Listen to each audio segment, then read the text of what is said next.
Mis estimados emprendeduros y emprendeduras, bienvenidos a su podcast, la actualización de mercado de esta semana, a cargo de su servidor Rodrigo Navarro. Tristemente no está aquí el grandísimo, el magnífico, el fenomenal Alejandro Salomón, pero sí está detrás de los teclados Sergio Chávez, trayendo esto a todos ustedes. Y vamos a darle porque el día de hoy hay una muy buena actualización de mercados. Vamos a hablar del estado del mercado, vamos a hablar del reporte de la inflación, vamos a hablar de la deuda llegando a $1 trillón. También el S&P dejando las calificaciones del ESG, reportes de ingresos de muchas empresas que reportaron esta semana. También vamos a platicar un poco de la renuncia del director financiero de Tesla. Vamos a hablar de Campbell Soup comprando Rouse, las salsas de pastas. También la crisis de los bancos regionales continuando. Luego SoftBank simplemente no puede salir del hoyo. Y finalmente vamos a hablar rápido un crypto update donde PayPal lanza su propio stablecoin. ¿Qué significa y por qué? Vamos a hablar de eso. Pero sin más ni más, empecemos porque los mercados ahora sí que van a la baja. Parece que llegamos al pico del mercado y tuvimos una corrección hace como un mes más o menos, pero regresamos otra vez a ver esos saltos y si no es que un poco mayores esos saltos, pero ahora sí estamos viendo una volatilidad del mercado bastante fuerte donde hay sobrecompra y sobreventa de ciertas acciones. Esas sobrereacciones las llevamos viendo ya más o menos 6 meses, si no es que más, pero realmente estamos viendo esa volatilidad, ese sentimiento del consumidor que está como apanicado o con avaricia máxima, ¿no? Pero bueno, ciertas empresas han sido muy ganadoras de estas tendencias y ciertas han sido perdedoras fuerte, pero el sentimiento del inversionista está cambiando ya fuerte, de avaricia a miedo y muy rápido, porque estamos viendo muchos inversionistas saliendo de sus posiciones por miedo a un colapso mucho más fuerte que es posible que se pueda venir. Y si es, esos miedos no son completamente sin sustento, o sea, es posible. Hay bastantes cosas que están pasando en la economía que pueden generar esa caída tan fuerte y ahorita vamos a mencionar algunas cuantas de esas, porque sí es algo que nos debería poner nerviosos, mínimo un poco. Pero bueno, hablemos un poco de la inflación porque el reporte de inflación llegó este jueves, o sea, hoy que estamos grabando, y llegó un poco menor de lo que se está esperando. Fue de 3.2% anualizada la inflación al mes de julio, que es mayor al 3% que había pasado la inflación en junio anualizada. Sin embargo, es menor al 3.3% que se estaba estimando. Entonces, más o menos noticias mezcladas. Es malo que la inflación esté otra vez repuntando hacia arriba. Es bueno que sea menor de lo que se está esperando. Sin embargo, esto no va a ser suficiente información para que la Reserva Federal pueda tomar decisión si van a continuar su subida de tasas de interés o no. Lo que sí es que nos da buena, le dio al mercado una muy buena subida. Reaccionó muy bien a esto el mercado. Sin embargo, a mediodía ya está perdiendo casi todas esas ganancias simplemente porque el sentimiento del consumidor y del inversionista, está todavía con miedo en el mercado, están todavía ajustándose hacia dónde va, todavía como que no entienden hacia dónde quiere repuntar este mercado para los segundos 6 meses del año. Por lo contrario, del otro lado del mundo, o sea, en China, estamos viendo completamente lo contrario. Están viendo ellos deflación de 0.3% comparado con el año pasado. Esto es un síntoma que puede ser de muchas razones por las cuales pase esto, pero específicamente están citando baja en actividad económica, el desempleo masivo que hay en la juventud de China y por último, la baja en transacciones de bienes raíces y el estancamiento de este mercado en general, lo cual ha causado, pues obviamente, esa baja de actividad económica, esos incentivos que el Banco Central de China está queriendo generar, pero que no están creando esas reacciones necesarias o esas resultados que estaba esperando el Banco de China con estos estímulos. Realmente no está pasando nada.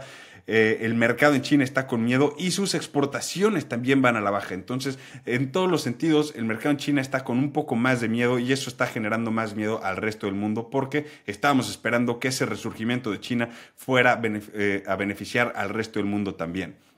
Y bueno, hablando del otro lado del mundo y de China, la administración de Biden acaba de aprobar la prohibición de inversión a empresas de tecnología chinas que estén desarrollando cualquier cosa para su complejo militar industrial y para satélites. Entonces, esto está restringiendo hasta los fondos, empresas e individuos americanos que quieren invertir en China. Van a limitar este tipo de inversiones y es muy posible que empecemos a ver este tipo de situaciones donde la administración de Biden va a ponerse en un plan y ahora sí que el gobierno de China va a tener que tomar acciones retaliatorias o simplemente actuar de manera igual a lo que le están haciendo a ellos, ¿no? Entonces vamos a empezar a ver un poco más de roce entre los dos superpoderes del occidente y del oriente, y al final del día los únicos que perdemos en todo esto somos nosotros.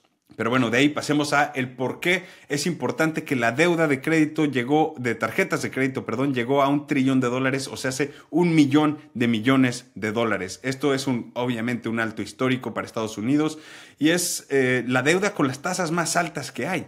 Y eso es algo que nos debería preocupar bastante porque es una receta para una catástrofe. O sea, entre más suben los pagos mínimos para las personas, menos dinero va a haber circulando en el mercado y menos dinero tienen disponible para poder sustentar sus gastos mensuales, lo cual es es un ciclo vicioso. Que al final llega una espiral hacia abajo donde pues obviamente el suelo es un suelo muy duro para todos nosotros porque puede ser una caída económica brutal. Aparte, estamos viendo que las cuentas de ahorro están en puntos críticos para la mayoría de las personas y ahora con la reanudación de los pagos de la deuda estudiantil, que es otro $1 trillón, otro millón de dólares por allá, es 1.3, todavía más arriba que las tarjetas de crédito, se va a poner todavía más fuerte eso porque son pagos que salen automáticos de sus cuentas, va a haber menos dinero en ahora sí que en el mercado, en el movimiento económico general, digamos, del mercado, de la economía americana, y eso debe de empezar a preocuparnos porque ya estábamos viendo la baja de consumo en los minoristas de manera brutal desde la semana pasada. Y con esto empezando el 1 de septiembre, son específicamente este tipo de cosas lo que está metiendo el miedo a los inversionistas, el que puede venirse ya algo serio. Por más de que el gobierno nos esté diciendo que ya nos salvamos de recesión, ya no va a haber una baja económica, nos vamos otra vez al cielo, con todo esto, realmente te están queriendo contar una narrativa porque lo último que quieren es causar pánico. Y entiendo el por qué lo hacen. Sin embargo, el decirnos la verdad, o sea, sí puede causar pánico, pero la gente tampoco es tonta. Podemos ver los números y podemos ver lo que está pasando y al final del día sí nos podemos preocupar. Al final del día lo que sí está diciendo el gobierno es que no deberíamos de preocuparnos por esto por una cosa específicamente, porque las tasas de cartera perdida no están en problemas mucho más altos que antes de la pandemia. O sea, se está más o menos igual que antes de la pandemia y hay más masa monetaria, entonces por ende va a haber más deuda total.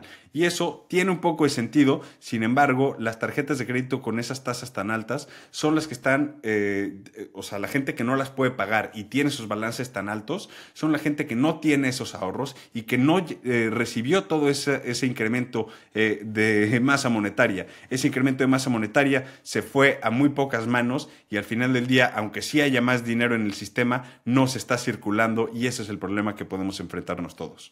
Y de ahí, bueno, pasemos a por qué el Standard & Poor's, el calificador, está dejando la calificación específica del ESG a un lado, porque acaban de dejar de considerar la calificación de ESG en sus calificaciones para calificar bonos o empresas específicamente, porque nos dicen que la calificación de ESG tiene muy poco peso para la salud financiera y operación de la empresa. Ya era hora de que saliera a la luz este fraude del ESG porque lo hemos hablado varias veces que era completamente un fraude, una manipulación perfecta, porque para los que no hayan escuchado esto, ESG significa Environmental, Social and Governance. Es una calificación que le estaban dando a las empresas de acuerdo a cómo se comportaban o de acuerdo a sus políticas en relación al medio ambiente, a gobernancia y a su sociedad y a su comunidad. Este tipo de calificaciones eran un completo fraude, porque el único ejemplo que tienes que saber para eso es que empresas como Altria o Philip Morris, o sea, los productores de cigarrillos, o ExxonMobil, el productor más grande de energía de fósil, tenían muy buena calificación de ESG y Tesla ni siquiera lo aprobaban para una calificación de ESG. Ahí está el fraude que tienes que ver. Cuando hay alguien que realmente está haciendo algo bueno por el medio ambiente, ni siquiera lo calificaban bien. Y los otros que realmente son empresas que dañan la salud de la gente, tenían muy buen score. Entonces ahí es donde ves ese fraude y el Standard & Poor's acaba de decir, ya no vamos a tomar en cuenta esta calificación, se acabó este fraude y bien por ellos porque era nada más que eso, un completo fraude. Y de ahí pasemos a los reportes de ingresos, porque son muchos. Hay unas que pasaron el viernes pasado y por ende quería recordárselas ahora porque son empresas muy importantes. Muchas pasaron esta semana y voy a intentar resumirlo lo más rápido posible y no meterme tanto en detalles, pero ahí les va. Amazon superaron expectativas de manera increíble. Regresaron después de varios años a su crecimiento de doble dígito, creciendo sus ingresos cerca de 11% comparado con el año pasado. Ingresos de 134.400 millones de dólares, una verdadera locura. Utilidades de 7.700 millones de dólares. Y lo más increíble es que 70% de todas sus utilidades se pueden atribuir al éxito de Amazon Web Services. Esto es el motor que está catapultando a Amazon a nuevos altos. Elevaron sus expectativas para el trimestre actual y para el resto del año, diciendo que ven muy fuerte el gasto del consumidor y sobre todo esas utilidades trayéndose de Amazon Web Services. Su acción subió hasta 10% después del anuncio y está arriba 62% en el año. Así que muy bien por Amazon y han estado haciendo las cosas muy bien. Andy Jassy sigue liderando ese barco de manera correcta. Después, hablemos de Apple. ¿Por qué se estuvo medio confuso? Porque superaron expectativas, pero sus ingresos fueron menores comparados con el año anterior. Y aquí es donde empiezan a prenderse los focos rojos, porque eso es bastante malo. Una empresa del tamaño de Apple tiene que continuar subiendo sus ingresos. Obviamente, llegaron al punto de los 3 trillones de dólares, ya están por abajo de ahí. Ha habido una corrección bastante interesante desde que llegaron, pero se debe esta baja en ventas específicamente a la baja de ventas de nuevas computadoras, de iPads, de teléfonos y de todos los wearables que tienen, porque lo único bueno que podemos hablar de Apple en estos momentos es su sector de servicios continúa yendo a la alza bastante grande, y apps, básicamente todas las suscripciones como música, Apple TV, su nube y todas esas otras cosas que están ofreciendo y aparte obviamente esos ingresos que reciben de su App Store. Pero bueno, ingresos de 81.800 millones de dólares, que es 1% menos que el año pasado, y considerando obviamente la inflación, pues es una baja un poco más fuerte de eso.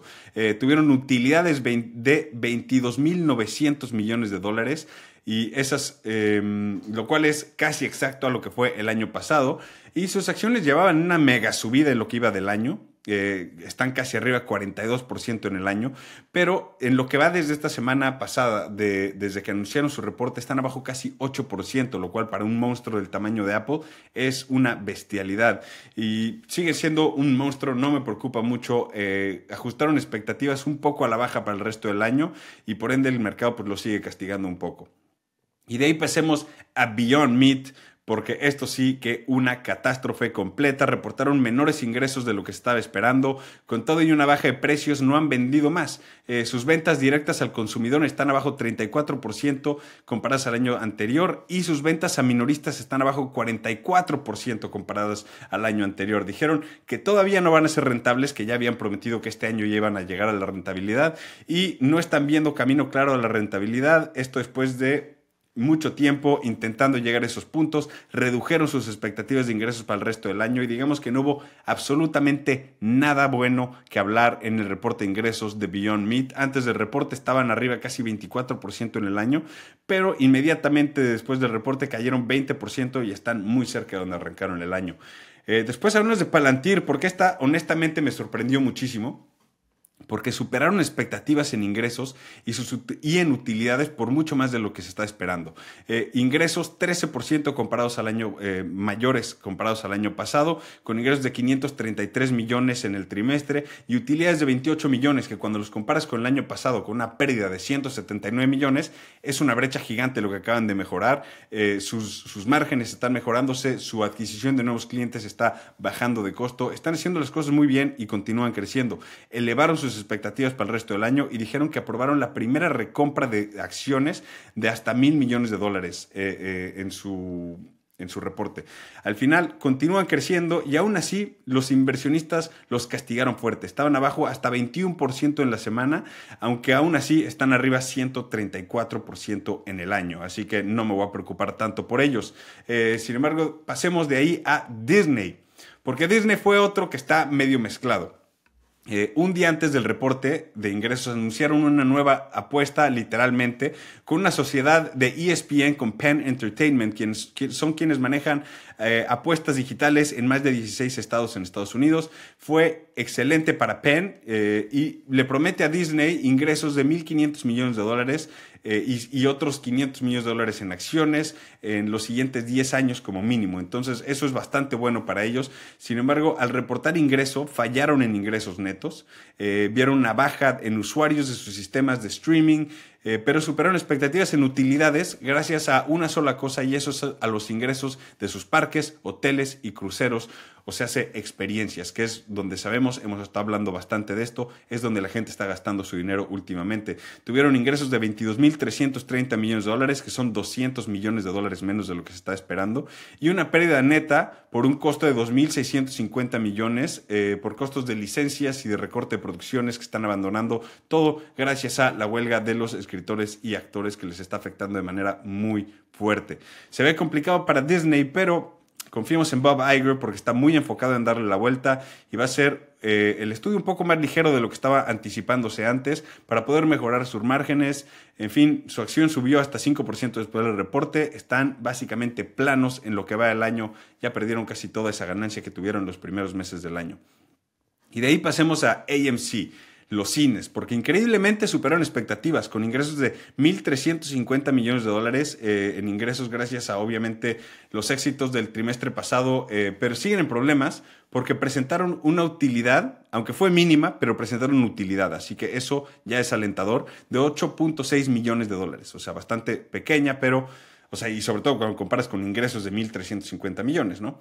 Pero aunque es pequeña, es mejor que una pérdida. O sea, al final del día, el director general sí dijo que tienen todavía problemas de liquidez y que siguen en problemas en su tema legal de sus acciones de dividendo especial, o sea, las acciones APE, que están viendo la manera de poderlas unificar, ya los bloquearon varias veces, están viendo la manera de poder ya consolidar nuevamente a todos sus accionistas en un mismo paraguas.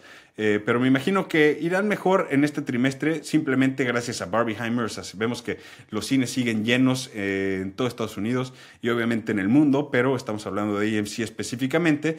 Están arriba en el año, pero muy por debajo de lo que se esperaría de ellos. Su acción está abajo 66% cuando lo comparas con hace un año exactamente. Así que nada que celebrar en los reportes de AMC, pero esperan mejores días. Y de ahí pasemos a Rivian, porque Rivian es una empresa que nos interesa muchísimo. Sé que suena mucho en todos lados, pero sorprendió mucho porque superaron expectativas, elevan expectativas para el resto del año y los inversionistas aún así los castigan. No sé qué estaban esperando los inversionistas, pero bueno, reportaron ingresos de $1.120 millones, entregaron 12.640 coches en el trimestre anterior y están en camino a producir cerca de 52,000 coches este año, que obviamente cuando lo comparas con Tesla pues es muy pequeño, pero están elevando su producción de manera bestial año con año, es casi más de 40%, 50% comparado con el año pasado, y estamos viendo ese crecimiento paulatino y firme, y eso es lo que queremos ver de Rivian, una empresa que continúa su crecimiento, siguen teniendo muchísimo efectivo en mano, y sí, obviamente tuvieron una pérdida, pero es por sus inversiones en este crecimiento que están haciendo. Recuerden cuántos años tuvo que pasar Tesla en pérdidas hasta llegar a ese punto de equilibrio donde ya están generando esas utilidades tan jugosas que queremos ver. Pero bueno, tienen más de... su acción cayó hasta 15% esta semana, pero están arriba 29% en lo que va del año, así que no nos desesperemos con ellos, van por buen camino. Después, por último, vamos a hablar de UPS, United Parcel Service.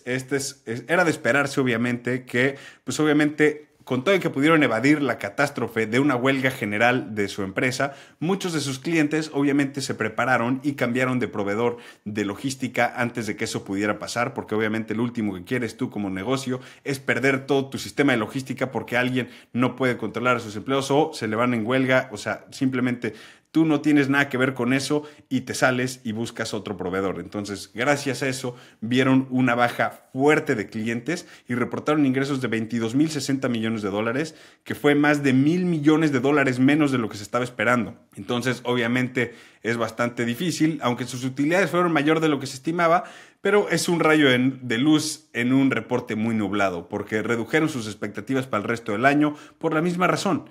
Dicen que muchos de sus clientes siguen con otro proveedor y va a tomar tiempo en volver a regresar a ese punto óptimo donde tenían máximo empleo y máximo crecimiento, digamos, en sus propios servicios, ¿no? Su acción está bajo solo 1.7% en la semana, siguen arriba en lo que va del año, pero solamente como 2%, así que no me preocuparía mucho por UPS, siguen sólidos, pero tienen mucho a dónde crecer, eso que ni qué.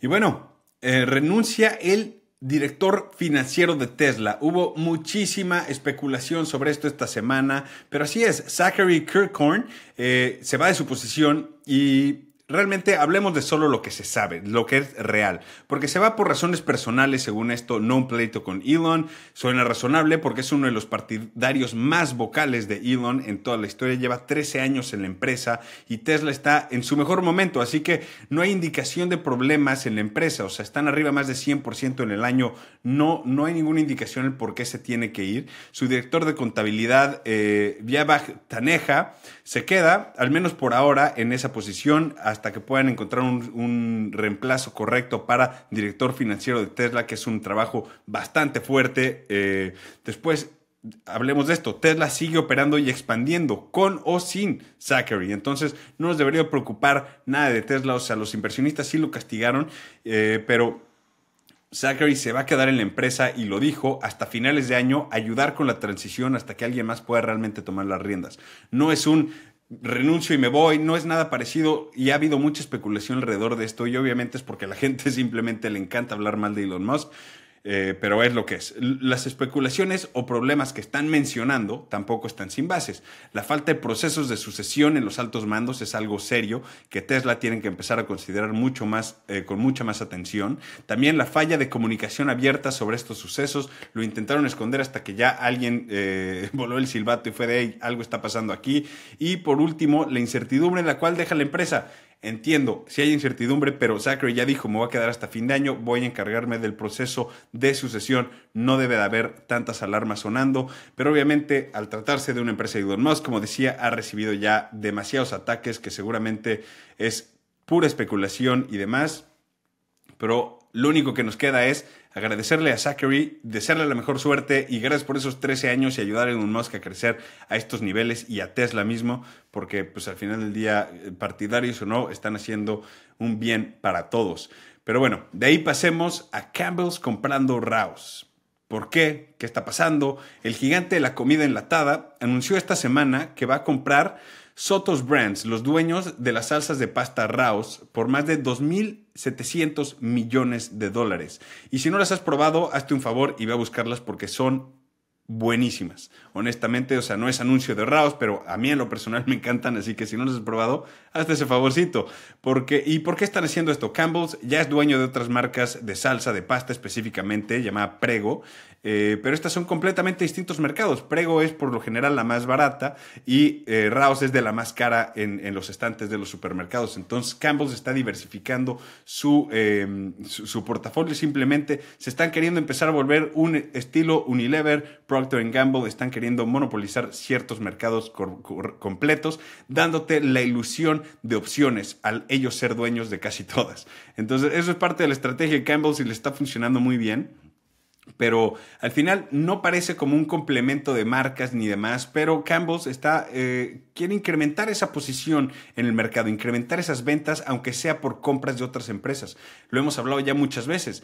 Tú puedes crecer tus ventas no solamente incrementando tus ventas de tus propios productos, sino también comprando competencia, comprando competidores y manteniendo esa ilusión de opciones para que la gente pueda escoger la que a ellos les convenga y tú simplemente estás recibiendo sus ingresos de todos lados.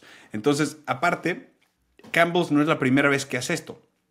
Hace tiempo compró Kettle y Cape Cod, o sea, las papas fritas de lujo, digamos, que son más caras que la competencia, o sea, que las Sabritas y que las Lay's y demás, pero han sido un éxito rotundo gracias al poder de distribución de Campbell's. O sea, cuando Campbell's ve una empresa o algo, un producto comestible que está creciendo o que tiene ese potencial, ellos ya tienen toda esa distribución al nivel de Pepsi.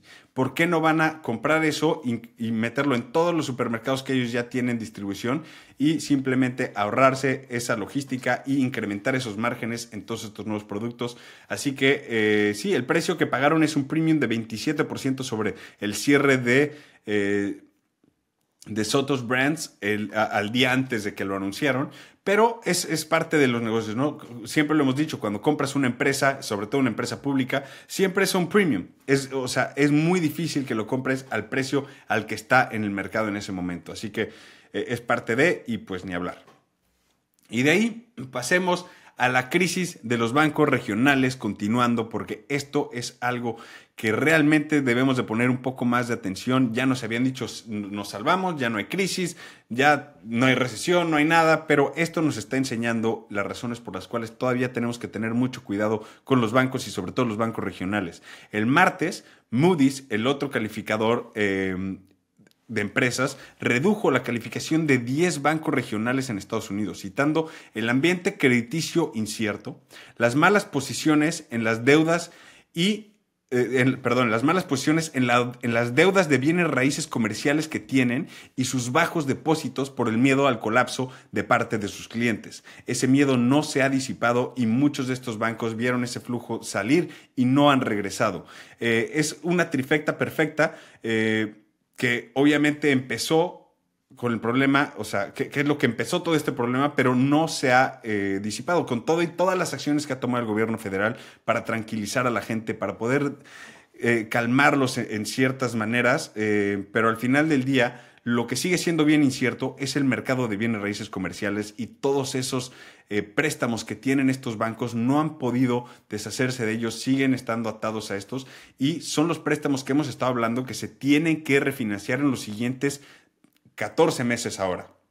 Entonces, este es el problema más serio que se están enfrentando los bancos regionales y por ende los están bajando la calificación porque obviamente ese riesgo está inminente y tiene que ser considerado cuando estamos viendo los bancos regionales y esto causó obviamente una baja general en la banca. Aparte, anunciaron que pusieron a 6 bancos grandes bajo revisión. Todavía no dicen que le están reduciendo la calificación, pero que tendrán una actualización al respecto muy pronto. Y con ellos Moody's está, obviamente con los bancos grandes, está citando incertidumbre en la rentabilidad por el ambiente económico incierto. Y volvieron a mencionar también los préstamos de bienes raíces comerciales porque también los bancos grandes tienen una posición grande en estos. Entonces, el valor de estas propiedades sigue colapsando y pues al final del día va a haber ciertas más muertes de bancos regionales. Ya vimos varios caer, Signature Bank, First Republic, Silvergate, Silicon Valley Bank. O sea, hemos estado viendo fuertes colapsos en los bancos regionales y no se ha salvado esto. Así que vamos a ver qué pasa, pero la crisis bancaria aún no ha acabado. Y bueno, de ahí pasemos al último tema antes del Crypto Update, que es SoftBank simplemente no puede salir del hoyo. Ni la burbuja de la inteligencia artificial ha podido salvar a SoftBank, tristemente, porque esta semana reportaron ingresos y nada más que malas noticias para el banco de inversión más grande del mundo. Reportaron una pérdida trimestral de $3,300 millones, que digamos que fue una sorpresa, porque se estaba estimando una utilidad de $520 millones. Es una brecha bastante grande, la cual tiene que explicar, pero mucho de esto viene gracias a que su fundador y director general, Masayoshi Son, ha estado invirtiendo nuevamente, sin riendas, a lo que sea que tenga el nombre inteligencia artificial. Esto es claramente, nuevamente, es increíble e irónico cómo siguen haciendo lo mismo con todo y que ya habían dicho que iban a ser más cuidadosos con sus inversiones. No han aprendido nada. Todo lo que tenga el nombre de inteligencia artificial ha sido la manera en que han estado invirtiendo. Habían dicho justamente que iban a cambiar su tesis de inversión, iban a tener más cuidado y nada. Todos son mentiras porque continúa como si el dinero no fuera suyo, porque claramente el dinero no es suyo. Masa dijo que su estrategia de inteligencia artificial era una contraofensiva, pero le salió muy mala porque está muy cerca de perder esta guerra. Otra mala noticia dentro de esto es que la misma semana, o sea, esta semana que estamos hablando, la falla de WeWork se está volviendo más y más aparente porque es muy probable que tenga que declarar bancarrota, que por cierto, una vez que anuncias bancarrota, tu acción tiene que subir más de 100%. Eso ya parece ser una tendencia, pero realmente anunciaron esta semana que estaban teniendo problemas reales y que no sabían si iban a poder mantener operaciones porque continúan esas pérdidas, y ni Marcelo Claure, que era el director del banco de SoftBank, uno de sus directivos más importantes que pusieron al mando de WeWork, le pudo dar la vuelta a este barco porque simplemente era una mala tesis de negocios. El negocio no fue rentable nunca. Aquí SoftBank está cerca de perder 17 mil millones de dólares que han invertido en WeWork, y al final del día eso es parte de lo que enseña que malas apuestas muchas veces te van a llevar más y más y más adentro. Tienes que saber cuándo cortar la soga y decir hasta aquí, señores, porque ya no puedo seguir perdiendo más dinero. Su Vision Fund, el Vision Fund, que es el fondo más importante, digamos, de SoftBank, finalmente sí vio una recuperación y generó utilidad de 1.100 millones de dólares, pero no fue suficiente para aguantar el resto de sus muy malas apuestas. Lo que sí ahora necesitan y no quieren, necesitan, es la oferta inicial de ARM. Recuerden, justamente este lunes pasado les platicamos de la empresa ARM haciendo su oferta inicial. Se está estimando una oferta inicial entre 60, 80 mil millones de dólares. O sea, bueno, vamos a ver en dónde quedan, pero va a ser enorme esta oferta inicial, y ellos los compraron por 14 mil millones de dólares en el 2016. Así que esta oferta inicial puede cubrir todas esas pérdidas de WeWork, regresar a SoftBank a ese viejo prestigio que tenían y realmente eliminar todas estas dudas que estamos teniendo sobre Masa, porque tristemente ha estado tomando muy malas decisiones. Así que le deseamos mejores días a SoftBank. Esperemos que ya este septiembre saquen esa oferta inicial de ARM, que por cierto, y curiosamente, Amazon se acaba de postular como nuevo inversionista principal dentro de esa oferta inicial. Ya tienen entonces a Nvidia, Intel y Amazon como inversionistas ancla, digamos, para esta oferta inicial. Así que todo esto habla muy bien de lo que va a pasar con ARM, así que no me preocupa demasiado SoftBank, pero con cuidado, más allá no puede seguir haciendo lo mismo. Y de ahí, señores, pasemos al Crypto Update, que ha estado bastante incierto todo el mercado de cripto. No me quiero meter en precios ni nada, para eso esperamos al tremendo Alejandro Salomón la semana que viene, o al magnífico Deluxe con su análisis técnico, que nos cuenten la semana que viene a ver qué hemos visto. Pero hay una noticia de la cual sí quería mencionar, y eso es que PayPal acaba de lanzar su propio stablecoin. ¿Qué significa esto? Porque PayPal sí lanza su propio stablecoin, pero después de ver los resultados tan jugosos de Tether, porque ver esa cantidad de dinero que estás teniendo como depósitos y metiéndola simplemente en bonos de la tesorería, generando esas utilidades tan gigantescas que está generando Tether, pues obviamente se le hace agua a la boca a PayPal, porque ellos ya tienen todo el sistema, tienen más de 300 millones de usuarios y tienen un sistema bastante fácil para poder empezar más bien, esta stablecoin les puede mejorar bastante sus procesos y reducir los costos operativos directamente en su operación. Así que tiene mucho sentido el por qué lo hacen. Sin embargo, es bastante lógico que lo hagan, pero ahí les van ciertas cositas que están pasando dentro de este stablecoin que hay que poner atención. Están en la cadena de Ethereum, que está bien, emite todas estas monedas Paxos. Paxos era la empresa que emitía todas las monedas de Binance USD, o sea, BUSD. Así que sí tienen la capacidad, tienen la estabilidad, y eso te da un poco de seguridad de el stablecoin. Sin embargo, hay varios problemas con esto. ¿Y cuáles son esos?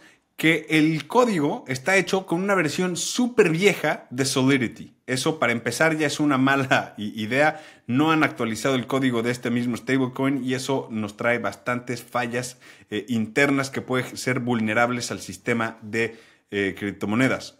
Número 2, el dueño del contrato, o sea, PayPal, te puede congelar tu cartera, confiscar fondos cuando quieren, lo cual es obviamente básicamente lo que ya hacen con sus cuentas. Pueden hacerlo cuando quieran, pero con este tipo de stablecoins el contrato específico los permite hacer todo esto también. Punto número 3. PayPal puede pausar tus transferencias. No va a ser tan fácil como tú quieras, o sea, basta tener que seguir el mismo proceso de PayPal. Entonces, por ende, ¿dónde está el valor agregado de PayPal en vez de usar Tether, por ejemplo? No sé.